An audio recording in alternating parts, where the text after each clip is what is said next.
Coba saya mau ngajak berpikir nih. Ya, Bang. Saya mau berpikir nih. Abang kan orang ateis tuh. Orang ateis tuh kan cerdas-cerdas, Bang ya. Coba kita berpikir bareng-bareng netizen ya. Kita dengerin abangnya dulu. Seumpama nih, kita tuh nggak ada, manusia tuh nggak ada. Ada nggak Allah? Seumpama nih, kalau misalnya orang sakit itu nggak ada. Orang sakit itu nggak ada. Kira-kira ada dokter nggak sih? Nggak ada, Allah tuh nggak ada kalau nggak ada manusia. Nggak ada. Dokter tuh nggak ada kalau nggak ada orang sakit. Karena nggak ada yang paham Allah, nggak ada yang tahu Allah. Jadi Allah itu diadakan oleh manusia. Jadi dokter diadakan oleh pasiennya.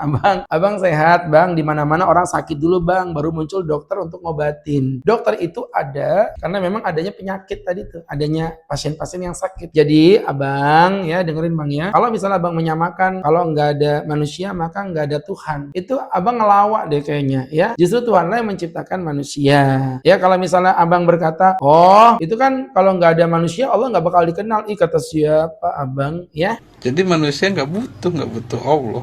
Nggak butuh Allah, abang ya. Kalau manusia nggak butuh Allah, ya terus kehidupan yang berjalan sekarang ini, motivasi orang berbuat bajik dari siapa? Dari Allah. Ya, ancaman untuk orang jangan berbuat kemaksiatan dari siapa? Dari Allah. Nah, kalau udah begitu, terus pertanyaannya sekarang, kalau tidak ada Allah, tahu dong bang, kehancuran bumi dan seisinya itu bagaimana? Allah lah yang butuh manusia, biar dikenal. Dokter yang butuh pasien, biar dikenal.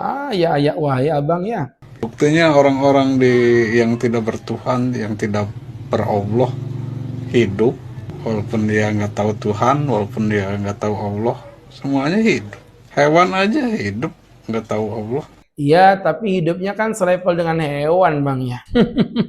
Abang mau? Ya betul, kalau memang manusia itu hidup tanpa Allah jadinya kayak hewan tuh. Beneran, Bang. Kalau Abang bilang hewan-hewan itu tidak ada yang beriman juga udah dibantah tuh sama Allah. Dalam surat An-Nur ayat 41, Allah berfirman, "Alam taro anallahu yusabbihu lahu man fis samawati wal ard." Ketahuilah bahwasannya Allah itu dipuji, disembah, diibadahi oleh orang yang ada di atas langit maupun di muka bumi. Wat tayru saffat, dan burung-burung yang merentangkan sayapnya senantiasa bertasbih di hadapan Allah. Kulun qad alima sholata wa tasbihah. Semua yang ada di muka bumi mengetahui salat dan tasbihnya. Wallahu alimun bima yaf'alun, dan sungguh Allah adalah zat yang maha mengetahui terhadap apa yang mereka kerjakan. Jadi begitu abang ya. Abang mungkin perlu istirahat. Abang istirahat dulu ya. Minum obat yang benar supaya abang jadi orang yang sadar seperti sedia kala. Ini pendapatku. Bagaimana pendapat kalian? Udah El Huda, cerdas berpikir.